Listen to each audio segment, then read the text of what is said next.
पुरुष दुसऱ्या स्त्रीच्या प्रेमात पडतात, एक्स्ट्रा मॅरिटल अफेअरमध्ये गुंतले जातात.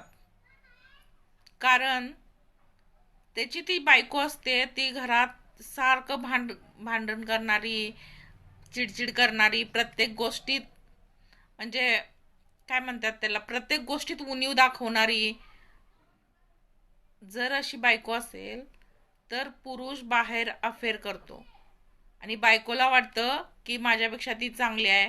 अजिबात तसं काय नसतंय. दिसण्यावरती पुरुष अजिबात प्रेम करत नाहीत. पुरुषांना फक्त एक चांगली, समजून घेणारी, भावना समजणारी, प्रत्येक वेळी साथ देणारी, म्हणजे त्याच्या सुखात पण दुःखात पण समजून घेणारी स्त्री हवी असते. बाहेरची जर स्त्री तशी असेल तर तो तिथं गुंतला जातो आणि हे खरं आहे.